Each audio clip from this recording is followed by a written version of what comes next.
bapak-bapak, ibu-ibu, saudara-saudara kaum muslimin rahimakumullah. Dunia ini penuh dengan berbagai macam kesibukan. Sejak dari petani yang turun ke ladang, pedagang yang berangkat ke pasar, pelajar yang menuju sekolah, sampai kepada pegawai yang berangkat ke kantor, seluruhnya tidak lain untuk mencari sesuatu yang bernama bahagia. Setiap orang menginginkan kebahagiaan, dan tidak seorang pun menginginkan kesengsaraan dalam kehidupan ini. Namun nyatanya tidak setiap orang yang ingin bahagia mengetahui jalan yang harus ditempuhnya untuk sampai kepada kebahagiaan itu. Maka pada kesempatan pertemuan kali ini, saya ingin menyampaikan sebuah hadis dari junjungan kita baginda Nabi besar Muhammad sallallahu alaihi wasallam yang termuat dalam kitab Mukhtarul Ahadits An-Nabawiyah, di mana beliau bersabda, arba'un min sa'adatil mar'i. Ada 4 perkara yang merupakan tanda dari orang bahagia. Saya mau tanya, di antara saudara-saudara yang hadir di sini, apa ada yang kepengen jadi orang sengsara? Ya. Seluruhnya tentu ingin mendapatkan kebahagiaan. Maka menurut resep dari Nabi kita, tanda orang bahagia itu 4. Jadi kalau saudara ingin bahagia, harus mempunyai 4 perkara ini. Yang pertama, orang bahagia itu kata Nabi, darun wasi'un, punya rumah biar bagus asal gede. Enak ngaturnya, daripada sudah punya rumah kecil adanya di pinggir kali, gubuk, kalau hujan bocor, miring lagi, kiamat. Loh, kalau gitu Islam materialis dong. Hadis ini boleh diartikan dengan makna hakiki, arti yang sebenarnya. Boleh diartikan dengan makna majazi, arti kiasan. Kalau dia diartikan dengan arti kias, maka yang dimaksud darun wasi'un ay qalbun wasi'un, rumah yang luas tidak lain daripada hati yang lapang. Karena di situ kunci kebahagiaan yang sebenarnya. Walaupun kita cuma tinggal di petak berukuran 2 kali 3 meter, kalau hati kita luas-luas rasanya rumah itu.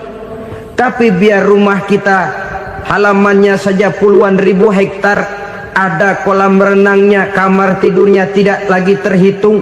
Kalau hati yang menempati rumah itu sempit, maka akan terasa sempit jugalah rumah itu. Tempat bergantungnya tidak lain adalah hati. Marilah kita mencoba melihat berbagai pandangan orang tentang bahagia ini. Ada orang menyangka bahwa bahagia itu kalau dia mendapatkan harta yang sebanyak-banyaknya. Siapa yang banyak harta, dialah raja. Apa yang dia mau, seluruhnya bisa dibeli. Keamanannya, dia bisa menyewa petugas. Seluruh fasilitas untuk menyenangkan kehidupannya bisa dibeli. Pendeknya, hartalah segala-galanya dalam kehidupan. Sampai ada pepatah mengatakan, innad darahima fil amakini kulliha taksur rijala mahabatan wa jalala. Sesungguhnya harta, dinar, dirham, uang, di mana-mana selalu bikin hebat orang yang memilikinya. Coba lihat, orang yang punya duit sama yang enggak punya duit, jangan gaya hidupnya, gaya jalannya aja lain.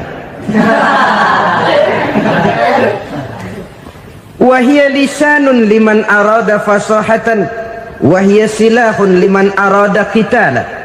Uang adalah senjata yang paling ampuh bagi orang yang mau pergi perang, dan lidah yang paling fasih bagi orang yang mau bicara. Kalau bicara dengan lidah macet, cobalah bicara dengan harta, lancar. Sampai ada pepatah demikian, segalanya bisa diatur dengan harta. Maka di kalangan orang yang berpandangan semacam itu, seluruh kegiatan hidupnya hanya terfokus kepada bagaimana mengumpulkan harta yang sebanyak-banyaknya. tidak peduli halal haram, tidak kenal sore pagi siang dan malam, tidak sempat sujud, jauh dari agama, jauh dari kehidupan yang bersifat ruhaniyah, jauh dari Allah dan sebagainya, sampai dalam Al-Quran dikelompokkan dalam kelompok yang dinamakan lumazah.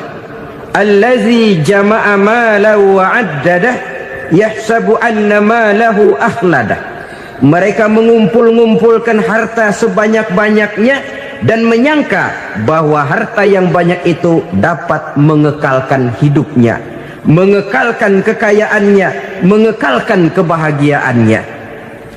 Saudara hadirin yang berbahagia, kalau pandangan hidup ini benar, artinya kalau harta memang merupakan satu-satunya hal yang dapat membuat orang bahagia, tentu di rumah mewah tidak akan pernah ada tangis derita. Tentu di satu tempat di mana fasilitas hidup serba menunjang tidak ada yang namanya penderitaan. Tapi suka dan duka, sedih dan gembira, senyum dan tawa adalah milik setiap orang, baik dia punya harta maupun dia tidak punya harta. Nyatalah bahwa harta semata-mata bukan merupakan jaminan bahwa orang akan bahagia, walaupun tanpa harta orang sulit untuk bahagia. Saya mau cerita, ada orang super kaya,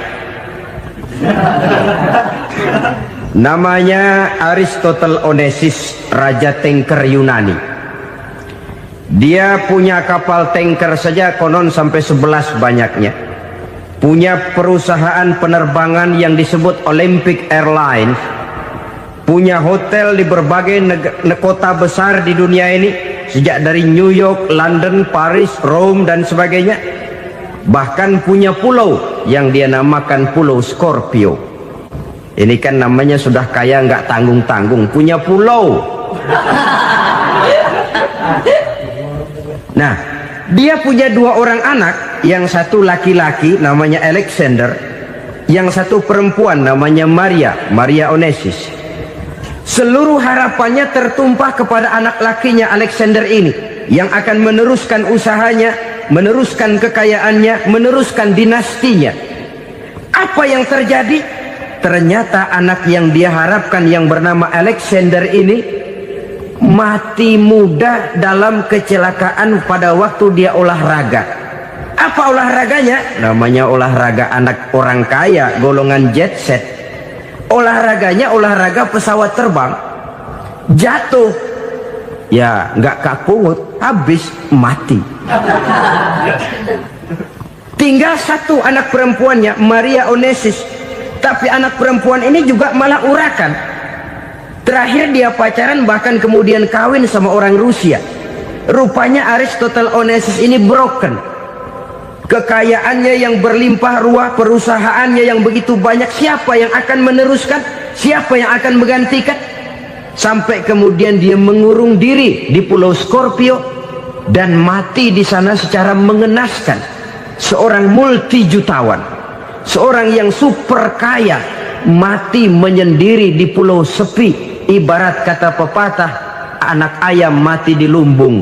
Bukan kekurangan makanan, keurugan makanan. Begitu kehidupan Aristotle Onassis.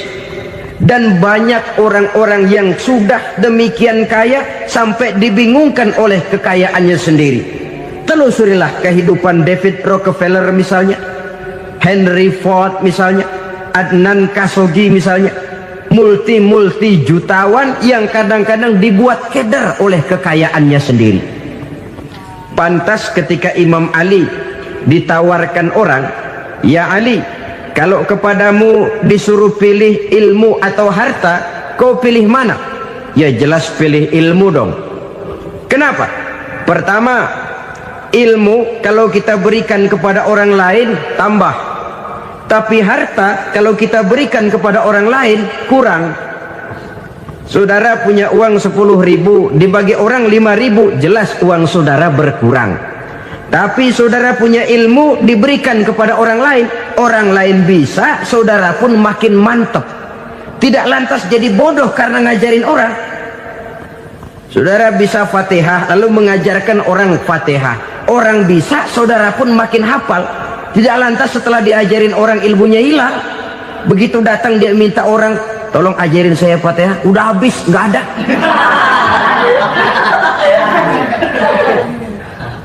Yang kedua kata Imam Ali, ilmu menjaga kita. Kalau harta, kita yang harus jaga.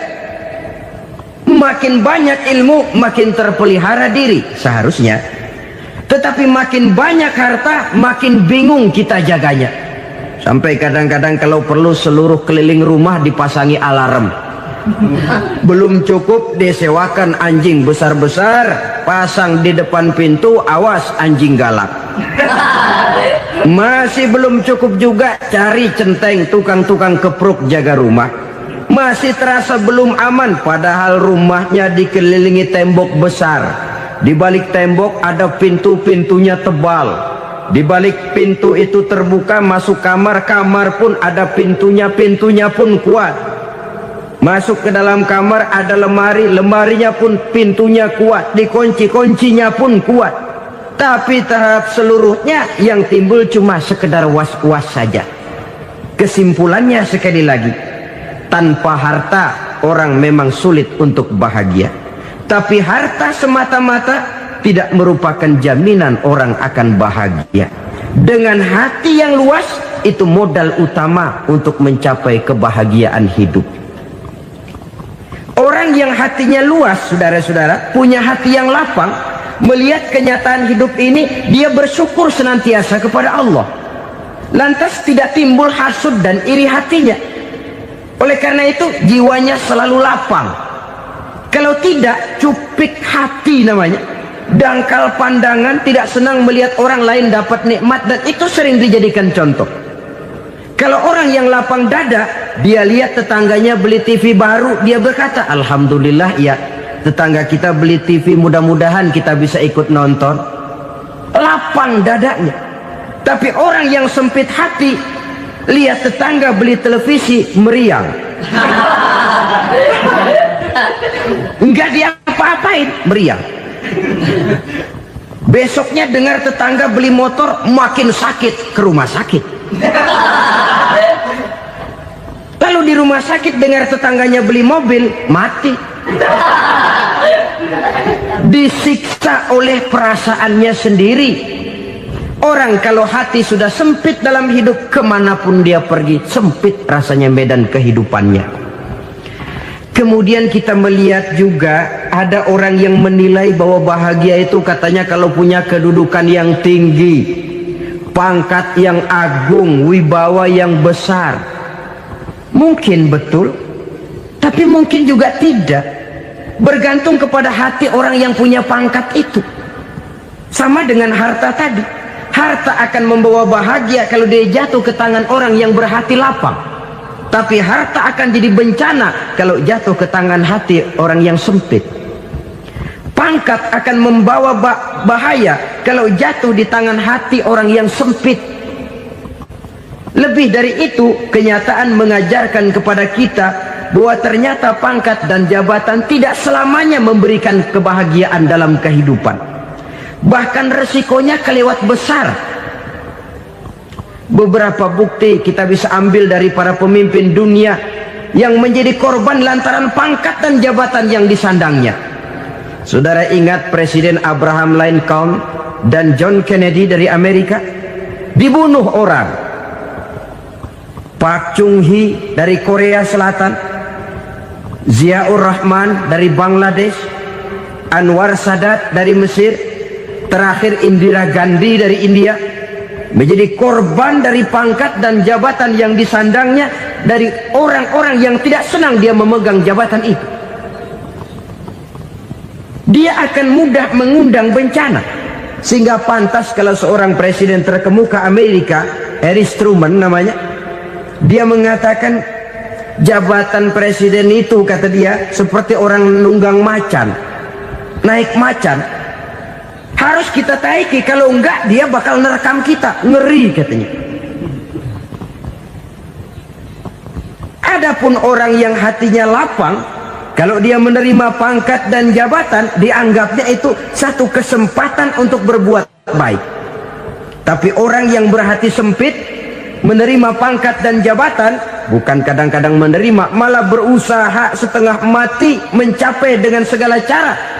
Kalau perlu jilat atas, jilat atas. Jadi golongan sumuhun dawuh. Jadi kelompok kulon nuwun, yes sir, yang kerjanya cuma oke bos. Kalau perlu jilat atas, jilat atas. Kalau perlu injak yang bawah, injak yang bawah. Perlu sikut kiri kanan, sikut kiri kanan. Yang penting pangkat dapat, jabatan dapat. Orang yang semacam ini, kalau sudah mempunyai pangkat dan jabatan, biasanya dia tidak menganggap itu sebagai amanah, tidak menganggap sebagai kesempatan berbuat baik, tapi malah kesempatan untuk memperturutkan hawa nafsunya yang dilatar belakangi oleh kesempitan hatinya tadi. Apalagi kalau orang memperoleh pangkat karena banyak mengeluarkan uang. Seakan-akan pangkat dan jabatan itu sekarang macam proyek, pakai tender.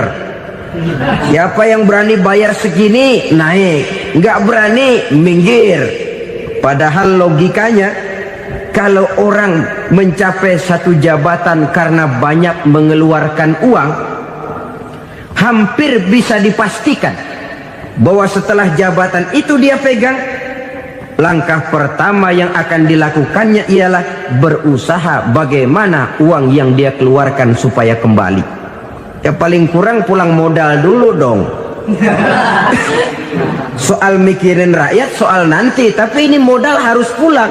Itu celakanya kalau orang memperoleh pangkat dan jabatan cuma karena banyak mengeluarkan uang. Jarang orang yang mempunyai keyakinan dan pandangan bahwa pangkat dan jabatan merupakan amanah. Jadi sekali lagi, pangkat dan jabatan mungkin saja membawa kebahagiaan kalau jatuh ke tangan orang yang berhati lapang. Tapi bisa jadi bencana kalau dia jatuh ke tangan orang yang mempunyai hati yang sempit. Dan lagi-lagi stresnya hati yang lapang. Lalu sebagian orang, saudara, ada yang berpandangan katanya bahagia itu kalau jadi orang terkenal, mempunyai popularitas, menjadi idola di kalangan remaja, di kalangan orang tua, di segala lapisan masyarakat. Padahal makin populer orang, makin terikat dia. Ya kalau macam kita ini kan nggak punya nama, nggak populer, tengah malam buta mau nongkrong di warung Tegal aman. Tapi pangkat, jabatan, kedudukan, popularitas menyebabkan kita diikat dengan berbagai macam peraturan. Cuma mandi sama ke WC saja yang nggak dikawal.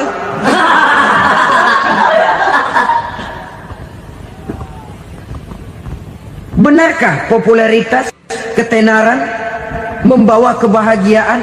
Mungkin ya, tapi mungkin juga tidak. Kenapa? Banyak orang-orang populer yang mengakhiri hidupnya secara tragis.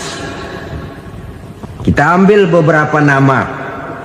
Di Amerika tahun 60-an ada bintang seksi paling terkenal yang dijuluki sex bomb, bom seks. Sampai sekarang jadi legenda, namanya Marilyn Monroe.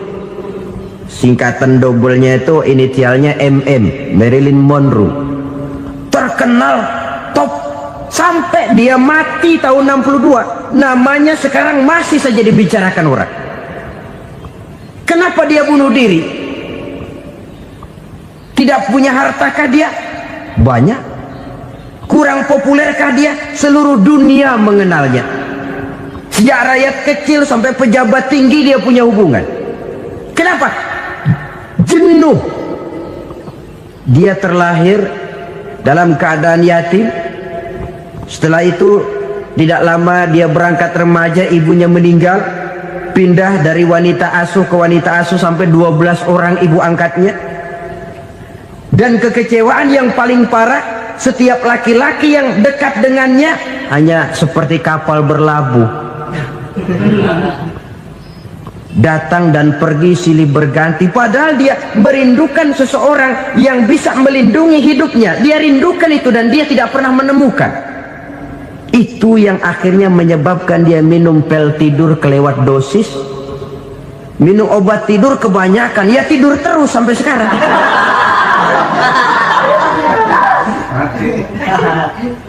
Dia mengakui, saya telah memiliki ketenaran, tapi saya tidak pernah hidup dalam ketenaran itu. Saya pandai main sandiwara, tapi saya ingin hidup dalam alam yang real sebagaimana umumnya orang. Itu yang dia rindukan. Menyusul jejak yang namanya Marilyn Monroe ini, Billie Holiday, saudara kenal tentu, di rumah sakit dirawat. Dia juga minum obat overdosis, mati lagi. Jimi Hendrix minum obat tidur overdosis kelewat batas, mati lagi. Lalu yang menghanyutkan diri di danau, Janis Joplin dan Brian Jones. Ini orang-orang populer, orang-orang terkemuka yang mengakhiri hidup secara tragis, bukan karena tidak terkenal, mungkin karena sudah saking terkenalnya. Contoh paling belakangan, Bruce Lee. Wah, ini tukang-tukang keprok tentu kenal siapa dia.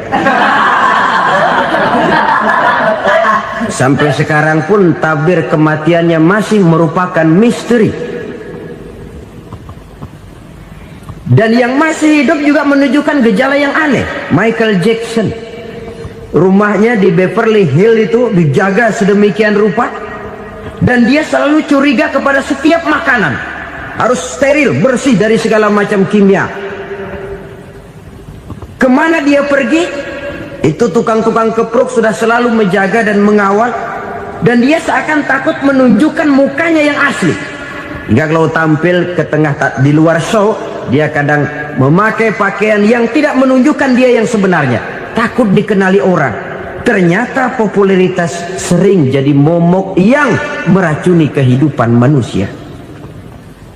Oleh karena itu, benarlah junjungan kita pada saat beliau mengajarkan orang akan bahagia kalau dia mempunyai hati yang lapang.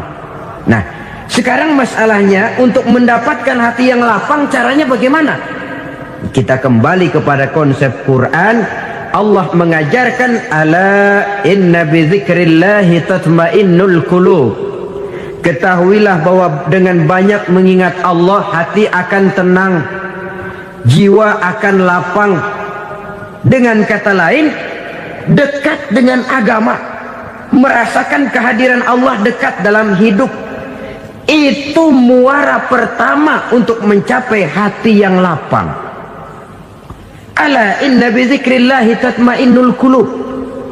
Jangan macam orang sekarang ingin mendapatkan ketenangan lalu tapak di puncak gunung, di gua-gua, di tempat sepi. Iyalah kalau nggak ada ular. Kalau tergigit ular berbisa, ketenangan belum, mati jelas itu. Islam positif untuk mendapatkan ketenangan. Ala inna bizikrillahi tatmainnul qulubi. Bahwa ketahuilah bahwa dengan banyak mengingat Allah, hati akan tenang, jiwa akan lapang, nuansa pikiran akan luas. Karena yang namanya bahagia ada dimanapun manusia berada. Di kampung ada bahagia, di kota ada bahagia, di ngarai, di lembah, di gunung, di hutan, di lautan, di angkasa luar, dimanapun bahagia itu ada kalau kita bermodalkan hati yang lapang ini. Dan hati akan lapang kalau kita dekat dengan agama. Dekat dengan harta buat sementara hati mungkin tenang, tapi ketenangan yang relatif dan temporer. Apalagi orang tiap kali tambah harta, tiap kali tambah rencana, itu wajar. Mungkin sebelumnya saudara berpikir, kalau punya duit 5.000 enak nih.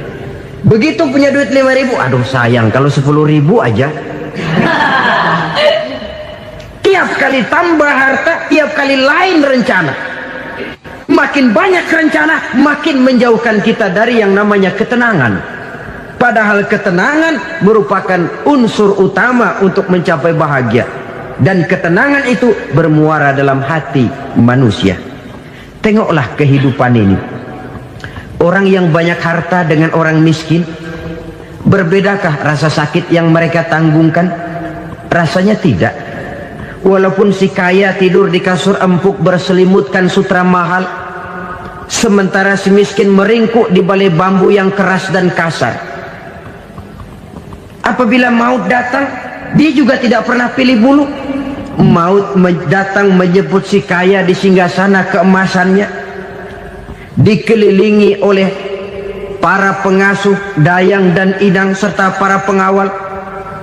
Dan maut pun datang menjemput si miskin papa, sehingga ia tergelepar di tepian jalan. Kedua-duanya bernama mati.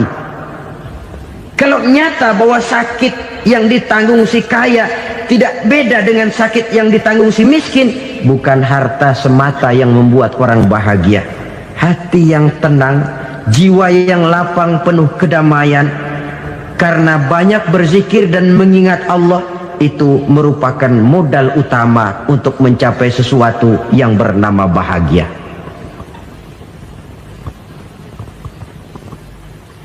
Saudara hadirin yang saya hormati, inilah yang pertama dari 4 ciri yang digambarkan oleh Nabi tentang tanda-tanda orang bahagia. Dan harus berangkat dari yang pertama ini, hati yang lapang. Ini yang harus kita miliki lebih dahulu. Baru nanti akan menyusul kepada poin yang ketiga, kedua, dan selanjutnya. Sebab kalau hati sudah terisi dengan jiwa yang lapang, seluruh persoalan insya Allah akan bisa kita atasi dengan sebagaimana mestinya. Yang kedua sekarang, tanda orang bahagia menurut baginda Nabi, markabun syariah. Orang bahagia itu, kata beliau, punya kendaraan biar cepat asal lancar. Artinya kemana dia mau pergi mudah. Apa maksud hadis ini? Kalau kita kaji lebih dalam, kendaraan itu kan alat transportasi. Transportasi tidak lain adalah usaha memudahkan komunikasi. Pindah dari situ kepada teori bahwa manusia adalah zon political, makhluk bermasyarakat yang tidak bisa memenuhi kebutuhan hidupnya secara sendirian. Kita memerlukan keberadaan orang lain dalam kehidupan ini. Untuk memakai baju saja kita sudah perlukan petani yang tanam kapas, pabrik yang memintal kapas jadi benang, pabrik yang menenun benang jadi kain, sampai kepada mesin jahit, sampai kepada tukang jahit. Itu cuma untuk memakai pakaian saja. Tidak seorang pun di antara kita yang sanggup memenuhi kebutuhan hidupnya secara sendiri. Kita perlu orang lain. Maka kebebasan dalam arti mutlak, kebebasan tanpa batas, itu tidak mungkin ada dalam kehidupan. Karena kita mengadakan yang disebut interaksi sosial. Setiap kegiatan kita tentu melibatkan orang lain. Menurut kita barangkali kita bebas jalan di jalan raya semaunya, tapi orang lain berkendaraan pun merasa bahwa ini ada juga jalan haknya, dan begitu selanjutnya. Oleh karena itu, maksud dari kendaraan yang cepat ini adalah khulatuhu ma'as solihin. Lingkungan pergaulannya terdiri dari orang-orang soleh. Pergaulannya luas. Kemana dia pergi ada temannya. Kesulitannya ada tempat dia cerita.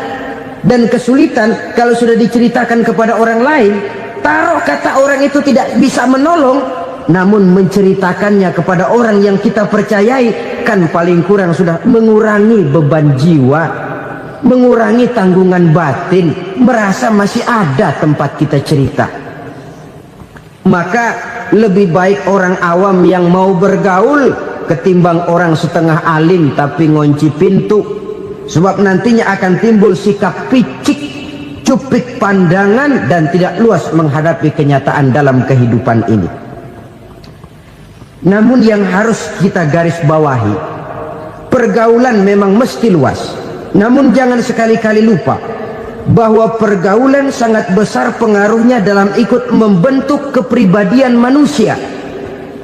Sehari-hari bisa kita bilang kalau kita dekat sama tukang minyak wangi, sekalipun nggak dibagi minyaknya, baunya tentu dapat.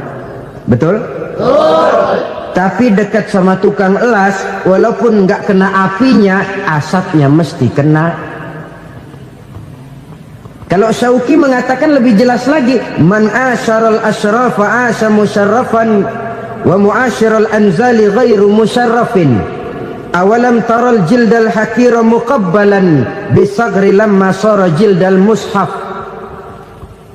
Siapa yang bergaul dengan orang mulia, dia bakal ikut menjadi mulia. Tapi siapa yang berteman dengan orang hina, dia tidak bakal ikut menjadi mulia. Tidakkah kau lihat, kata Syauqi, kulit kambing yang hina pun dicium orang ketika menjadi kantong Quran.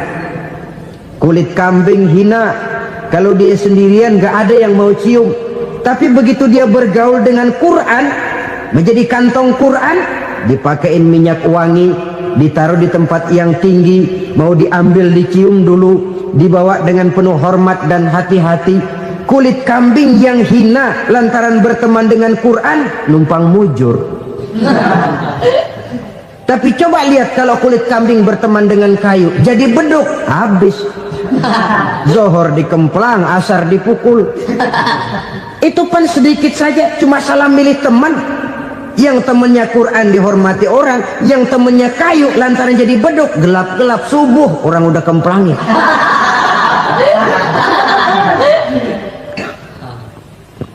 Maka terutama kepada adik-adik remaja yang masih mencari identitas diri, yang ibarat kaset masih kaset kosong, mudah diisi oleh apapun, pandai-pandailah memilih teman dalam bergaul.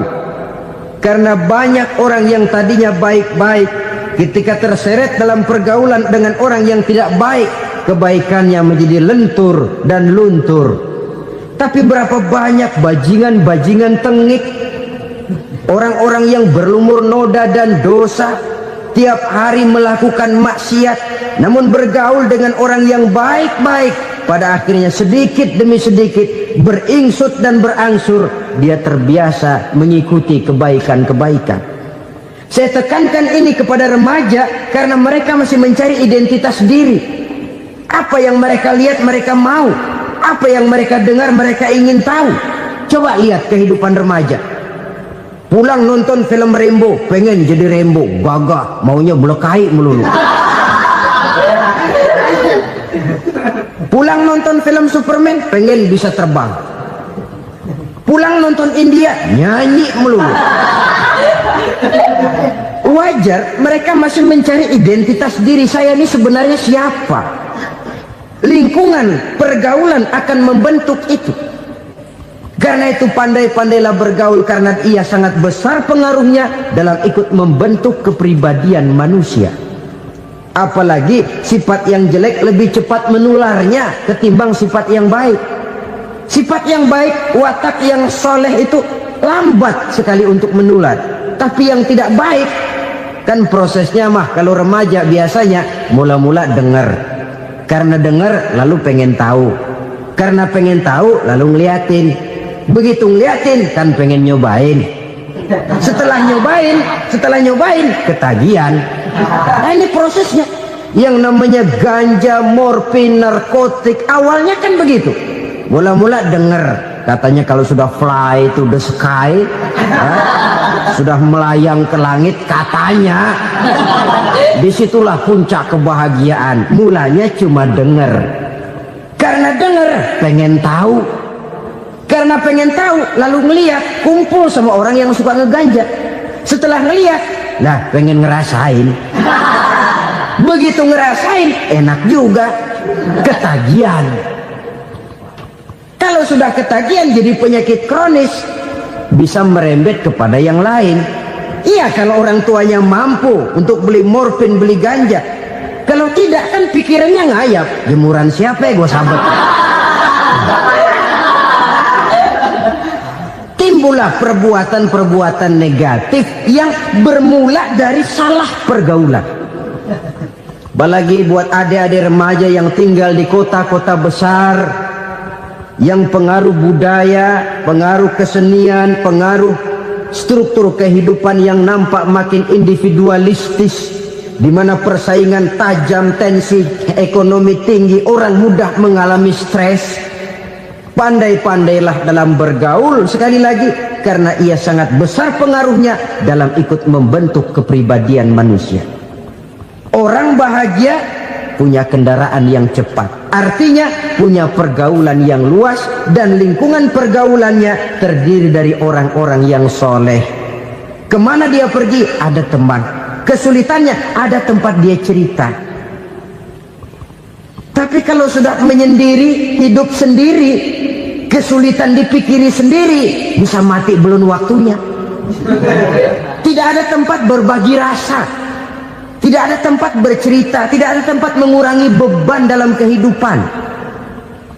Pantas betul kalau Islam sangat menggalakkan dan menganjurkan orang kalau sudah sampai waktunya itu untuk melangsungkan nikah. Kata Nabi, ya ma'syaras syabab man istata'a minkumul ba'at falyatazawwaj. Hai para pemuda, kalau sudah mampu memberi nafkah, kawinlah, nikahlah kamu. Kenapa? Sudah ada teman hidup, tempat berbagi rasa.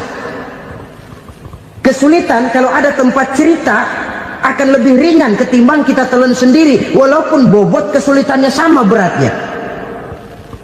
Saudara-saudara kaum muslimin rahimakumullah, inilah ciri yang kedua, punya kendaraan biar cepat asal lancar.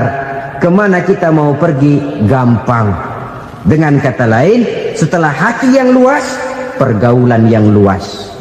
Dua. Yang ketiga sekarang, tanda orang bahagia itu menurut Nabi, misbahun mudhi'un, punya lampu yang terang. Oh, itu enggak problem. Sekarang sudah zamannya listrik masuk desa, Pak. Lampu sudah terang semua. Betul, kalau itu yang dimaksud. Tapi tidak cuma itu. Karena lampu yang dimaksud di sini, lampu yang akan menerangi seluruh perjalanan hidup. Dan perjalanan hidup itu sudah dimulai sejak kita terlahir ke alam ini, sampai masuk ke alam barzah, kumpul di padang mahsyar, sampai ke akhirat. Lampu yang menerangi itu yang diperlukan. Kalau lampu, katakanlah yang paling top sekarang kan lampu jenis Mercury. Taruhlah itu di rumah kita, dia cuma menerangi rumah kita, menerangi hati pun tidak sanggup. Bila kita masuk ke alam barzah, alam kubur, sanggupkah si Mercury yang begitu terang menerangi alam barzah kita? Tidak sanggup lagi. Sanggupkah lampu yang ratusan watt, bahkan puluhan ribu watt menerangi kehidupan di padang mahsyar? Tidak akan sanggup lagi. Kalau demikian, yang dimaksud lampu yang terang di sini apa? Tidak lain amal soleh, kebajikan yang kita lakukan dalam hidup. Itu yang akan jadi lampu penerang. Di dunia nama kita akan terang, jasad kita boleh hancur terkubur tanah, tapi nama kita akan dikenang orang. Begitulah kalau orang meninggalkan kebajikan dalam hidup seperti sekarang. Ribuan orang tiap saat berziarah ke kubur Imam Syafi'i, ke kubur Imam Malik, ke kubur Imam Ghazali, ke kubur orang yang baik-baik, orang yang soleh-soleh. Kebajikannya yang ditinggalkan, yang mengukir namanya dengan tinta emas, sehingga saudara sudah terbaring di alam kubur. Orang lewat, Allah, ini kuburannya Fulan bin Fulan, dulu ini kebaikannya Masya Allah, saya ikut merasakan. Mari kita mampir sebentar, kita Fatihah, mohon disampaikan Allah pahalanya kepada almarhum. Al-Fatihah. Itu kalau orang baik-baik. Lalu saudara tanya, Pak, orang mati dikirimin Fatihah apa nyampe pahalanya? Saya jawab, kalau saudara nggak percaya, mati dulu dah. Nanti saya Fatihain, tungguin di sana. Umpama nggak sampai, balik lagi kemari. Sekarang ini kan maunya otak-otakan saja. Kalau nggak masuk otak, nggak percaya. Padahal alam gaib itu nggak bisa diotak-otakin. Sama saja dengan saudara pernah dengar cerita kapal Tampu Mas tenggelam tak? Pernah nggak? Di mana? Ya, di laut Masalembo. Begitu ke Tampu Mas tenggelam, ratusan penumpang itu terjun ke laut, dipermainkan gelombang, berjuang menghadapi maut itu. Orang lagi timbul tenggelam di lautan, dihantam ombak, kita tengokin pakai helikopter. Pak, lagi timbul tenggelam ya? Iya, tolongin. Jangan khawatir Pak, nih saya kirim intan Pak, harganya 10 juta. Kira-kira orang yang timbul tenggelam di laut seneng nggak? Tidak. Kan mahal toh intan 10 juta. Kenapa dia nggak senang? Karena intan 10 juta dalam kondisi seperti itu tidak sanggup menyelamatkan dia. Dia akan girang kalau dikirimin ban mobil bekas, dikirimin papan terentang atau bambu. Intan yang 10 juta dia nggak girang, ban mobil bekas yang 1000 perak tuh pegang, itu yang dia girang betul. Inilah sebabnya Nabi berkata, mal mayyitu fi qabrihi illa kal ghariqil mutaghawwis. Orang yang meninggal di alam kuburnya seperti orang timbul tenggelam di lautan. Yantaziru da'watan min ahli, menunggu doa dari keluarganya yang masih hidup. Duh, bapak saya sudah meninggal, saya sayang benar sama dia. Kirimin kulkas ke kuburannya Itu sama saja dengan tadi orang tenggelam di lautan dikirimi intan yang harganya 10 juta, tidak sampai. Begitulah kalau kebajikan yang kita tinggalkan dalam hidup, sudah mati pun kubur kita masih diziarahi orang. Tapi kalau jahat yang kita tinggalkan, boro-boro lah orang mau doa lewat dekat kuburan kita juga serem. Tuh bajingan dulu mati dipendem di situ tuh. Jangan lewat situ, ntar kesurupan, jangan. Lewat saja orang ngeri. Konon lagi membacakan Fatihah dan mengirimkan doa. Hidup pada hakikatnya adalah kesempatan untuk berbuat baik. Maka sekali kesempatan itu diberikan, manfaatkan dengan sebaiknya. Sebab kesempatan kedua tidak akan pernah ada. Kesempatan berbuat baik di sini, di akhirat sudah pembalasan namanya. Sekali kesempatan itu dicabut, dia tidak akan pernah dikembalikan lagi. Kata Iqbal, hidup tidak mundur ke belakang, Bung.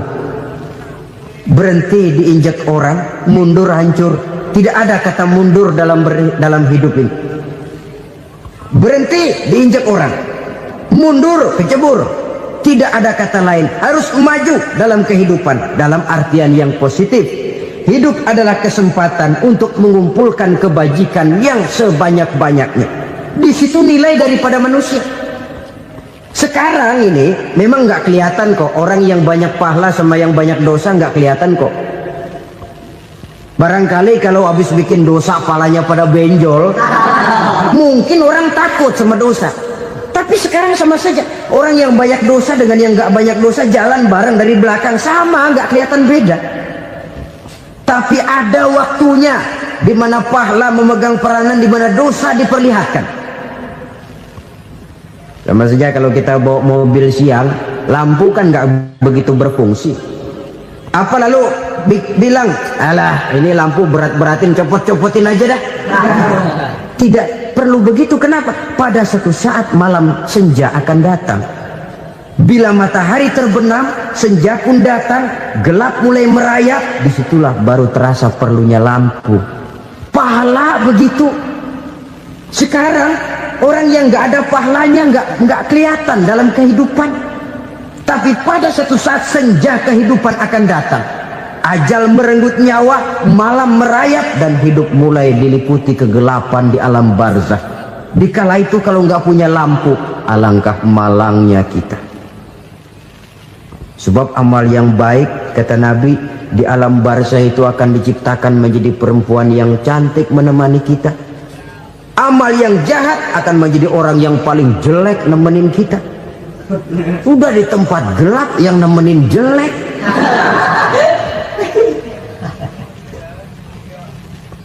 Kaum muslimin rahimakumullah. Kalau demikian masalahnya, tergantunglah kita pandai memanfaatkan waktu. Al-waktu kasayf. Waktu itu cepat sekali. Yang namanya waktu itu tahu-tahu. Tahu-tahu. Udah tahun 87. Tahu-tahu. Udah begitu. Tahu-tahu. Yang kemarin anak-anak, sekarang udah pada punya anak. Tahu-tahu saja itu. begitu cepat waktu berlalu. Kalau tidaklah pandai kita memanfaatkannya, akan rugi kita. Nabi bersabda, man kana yaumuhu khairun min amsihi fahuwa rabih. Barang siapa yang hari ini lebih baik daripada hari kemarin, itu orang untung. Hari ini lebih baik daripada kemarin, bulan ini lebih baik dari bulan kemarin, tahun ini lebih baik dari tahun kemarin, itu orang yang beruntung. Tahun kemarin sembahyangnya maghrib doang, sekarang udah tambah isya. Tahun kemarin cuman Idul Fitri aja ngancem bener, sekarang udah tambah Jumat, lalu tambah lagi maghrib, tambah lagi isya, dan selanjutnya. Hari ini lebih baik daripada kemarin, itu orang yang beruntung. Wa man kana yaumuhu mislu amsihi fahuwa khasir.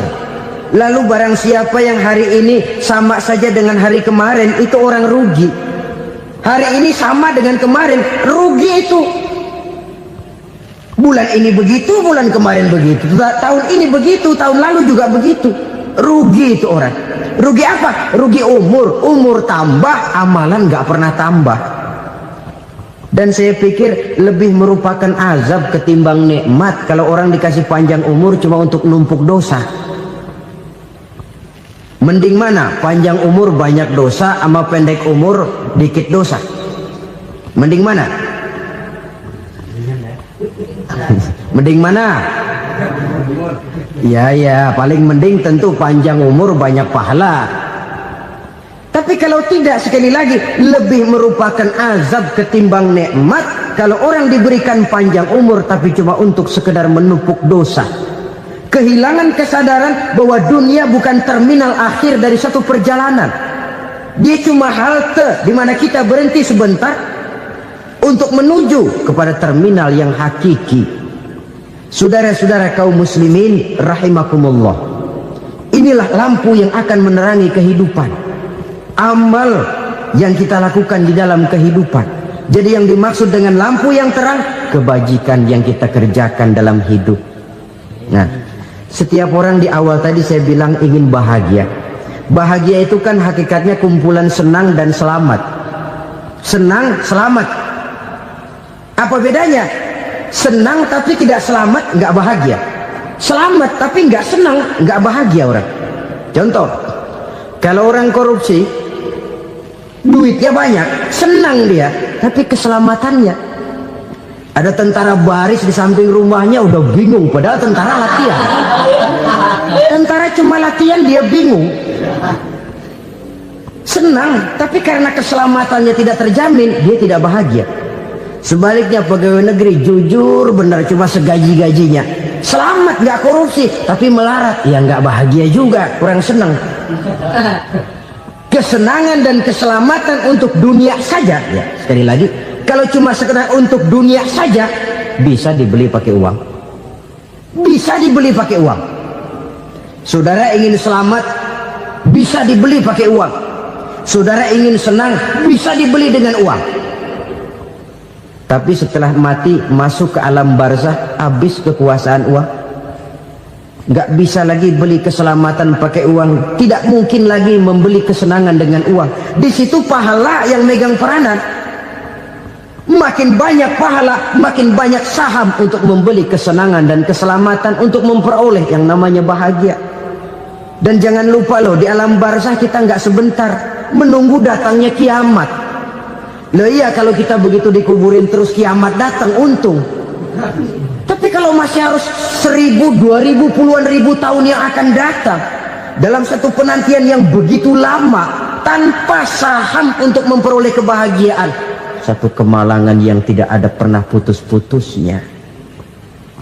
Janganlah tergelincir oleh kebahagiaan sebentar yang menipu dengan mengorbankan kebahagiaan hakiki yang berjangka panjang. Apa artinya senyum sejenak kalau harus ditebus dengan tangis seumur hidup? Biarlah kita minum jamu, pahit memang, getir memang, tapi kan besok badan sehat. Daripada sekarang minum sirup, manis memang, enak memang, tapi bibir pada jontor besok. Sirawan, batuk, nggak karu-karuan. Banyak orang tertipu oleh kesenangan yang sebentar, padahal laisa kullu ma yalma'u zahaban. Belum tentu semua yang berkilat itu emas, belum tentu semua yang gemerlap itu intan. Karena itu marilah manfaatkan kesempatan yang diberikan Allah ini untuk mengumpulkan kebajikan yang sebanyak-banyaknya. Yang terakhir sekarang, yang keempat, tanda orang bahagia kata Nabi. Zaujatun salihah. Orang bahagia itu tanda yang keempat kata Nabi, punya istri biar cakep asal taat. Sudah surga itu sudah. Cakep taat. Istri kayak gitu, kalau belum mati jangan dikuburin dulu. Sudah cakep taat lagi, tapi kadang-kadang enggak, udah jelek ngadat melulu. Apa yang mau dipilih? Sebab itu Quran mengatakan istri pakaian untuk suami, suami pakaian untuk istri. Kenapa suami istri diibaratkan pakaian? Alangkah tingginya gaya bahasa Quran ini. Suami istri teman hidup, hidup perjalanan panjang. Sejak kita dalam rahim sudah ada hidup kan di sini. Sampai ke alam dunia, masuk ke alam barzah, kumpul di padang mahsyar, sampai menuju akhirat, itu perjalanan hidup. Carilah istri atau suami teman hidup yang membawa manfaat tidak hanya kehidupan di dunia ini, sampai di alam barzah, sampai di padang mahsyar. Suaminya mungkin meninggal lebih dulu, atau istrinya mungkin meninggal lebih dulu, tapi suami atau istri yang masih hidup berbuat kebajikan. Suami saya meninggal, ada hartanya, saya sedekahkan, niat pahala untuk almarhum suami saya. Ini teman hidup, tidak dibatasi dan tidak bisa dipisahkan oleh maut sekalipun. Zohirnya mungkin pisah, badannya mungkin pisah, tapi hatinya, jiwanya, kebersamaannya dalam menghadapi kehidupan.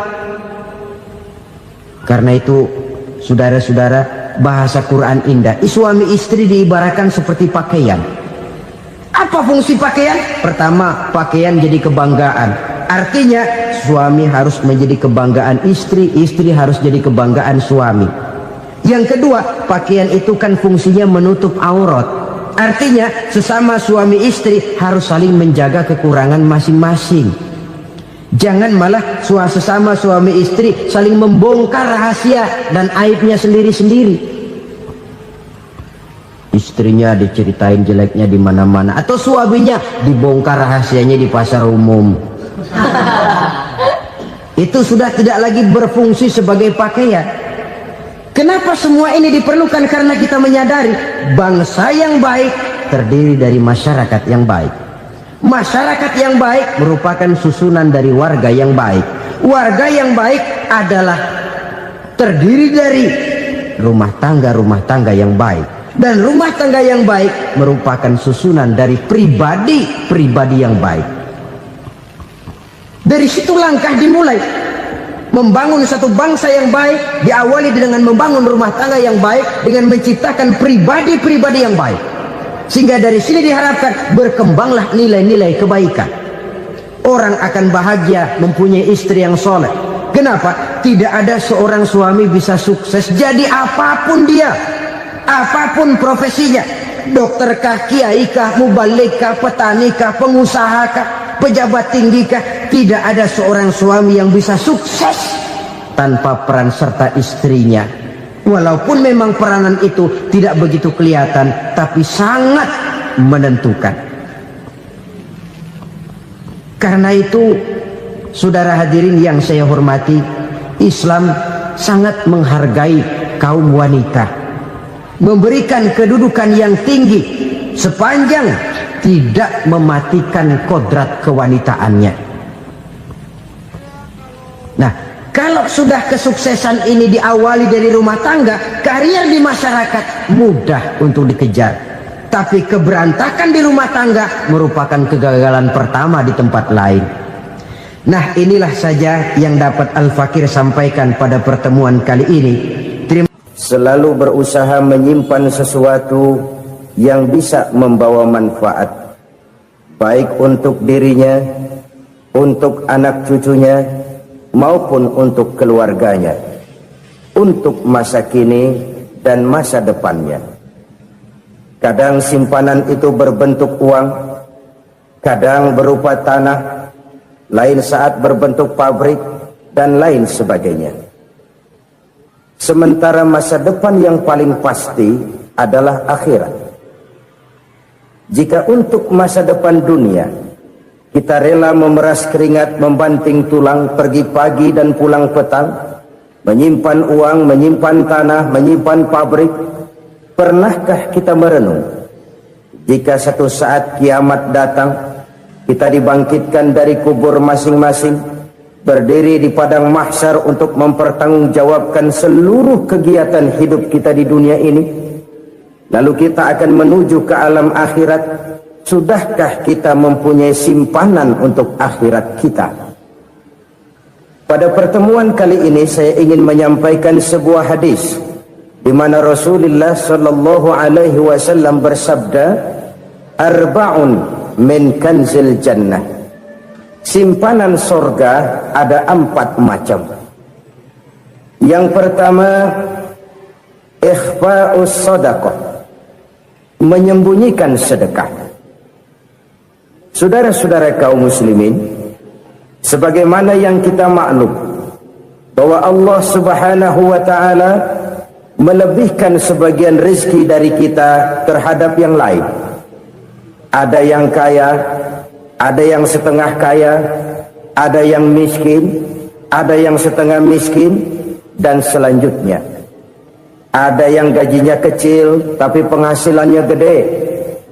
Ada yang penghasilannya gede tapi nggak punya gaji. Ada juga yang memang gajinya gede dan penghasilannya gede. Kelebihan rezeki merupakan sunnatullah dan tidak harus membuat kita merasa lebih dari yang lain. Bahkan sebaliknya, kelebihan itu harus membuat kita ringan tangan untuk menolong mereka yang memang memerlukan pertolongan. Kalau saudara diberikan ilmu, maka pertanyaan akhirat cuma satu: ilmumu kau amalkan untuk apa? Kalau saudara diberikan umur yang panjang, pengadilan akhirat juga bertanya satu: umurmu kau habiskan di mana? Tapi kalau saudara diberikan harta, pengadilan akhirat akan bertanya 2: hartamu kau dapat dari mana? Kau belanjakan kemana? Dari mananya ditanya, dan kemananya juga ditanya. Oleh karena kita akan dimintakan pertanggungan jawab, maka amanah yang bernama harta ini harus kita gunakan dengan sebaik-baiknya. Ada penggunaan yang merupakan kewajiban, itu zakat namanya. Ada penggunaan yang sewaktu-waktu, itu infak namanya. Ada yang lebih sewaktu-waktu lagi, dan itu sedekah namanya. Zakat dia terikat oleh haul dan nisab, oleh putaran batas waktu dan ukuran dari harta itu sendiri. Sedangkan infak terikat oleh situasi dan kondisi perekonomian seseorang. Sedangkan sedekah tidak terikat dengan apapun. Dalam kondisi seperti apapun kita bisa melakukan sedekah dengan yang terkecil sekalipun. Sampai-sampai Rasulullah sallallahu alaihi wasallam mengajarkan, la tahqiranna minal ma'rufi syai'an walau an talqa akhaka biwajhin talik. Atau ada hadis, tabassumuka fi wajhi akhika laka sedekah. Senyumanmu kepada temanmu adalah sedekah. Jadi untuk melakukan sedekah tidak harus dalam berbentuk uang. Dengan ilmu kita bisa sedekah, dengan tenaga kita bisa bersedekah, dengan pikiran kita bisa bersedekah, bahkan senyum kepada teman itu pun sedekah. Jadi kalau sedekah dengan uang memang belum punya uang, nyengir aja banyakin. Itu asal pada tempatnya, jangan lalu ketemu tiang listrik cengengesan. Tentu tidak pada tempatnya dan tidak wajar. Nah, sedekah yang paling dicintai Allah adalah sedekah yang disembunyikan. Artinya, jauh dari sifat riya. Kan kadang-kadang ada orang sedekah itu disebutkan namanya, apa tidak bagus? Kalau memang niatnya ikhlas, ya bagus-bagus saja untuk memberikan sugesti kepada yang lain. Si Fulan bin Fulan nyumbang sekian, diumumkan. Boleh kalau niatnya untuk memberikan rangsangan kepada yang lain supaya dia menyumbang lebih besar dari orang tadi. Tapi kalau itu mendatangkan riya, maka sedekah yang paling dicintai Allah adalah sedekah yang disembunyikan. Tangan kiri saja tidak tahu apa yang diberikan oleh tangan kanan. Sedekah yang dilakukan dengan ikhlas akan merupakan perbendaharaan surga, tersembunyi dari pandangan orang lain, tidak seorang pun tahu. Karena memang sikap yang baik adalah melupakan kebaikan dan mengingat kesalahan. Itu salah satu ciri orang bahagia. Orang yang selalu mengingat kesalahannya dan berusaha melupakan segala kebaikannya. Kalau dia akan ada kebaikan, dia tidak bisa ikut, dia merasa rugi karena dia merasa belum pernah berbuat baik. Tapi kalau akan melakukan kesalahan baru, dia ingat kesalahan yang sudah-sudah, sehingga terhalang baginya untuk melakukan satu kesalahan baru. Demikianlah saudara-saudara, bahwa Allah melebihkan rizki sebagian kita dari yang lain, agar terjadi tolong-menolong dalam kehidupan ini. Jadi kesenjangan yang nature, kesenjangan yang alami, itu sunnatullah. Ada yang kaya, ada yang miskin, ada yang kelas menengah. Nah, kenapa lalu sekarang kita berusaha mengentaskan kemiskinan? Oleh karena adanya kesenjangan struktural. Kalau yang kaya bisa semakin kaya, kenapa yang miskin tidak bisa naik jadi ikut sedikit kaya? Sebab pada dasarnya Islam adalah agama yang sejak turunnya sudah berupaya memerangi kemiskinan. Bahkan dikatakan kemiskinan itu mendekatkan kepada kekufuran. Orang kalau miskin udah dekat banget sama kafir. Gampang menjadi kafir.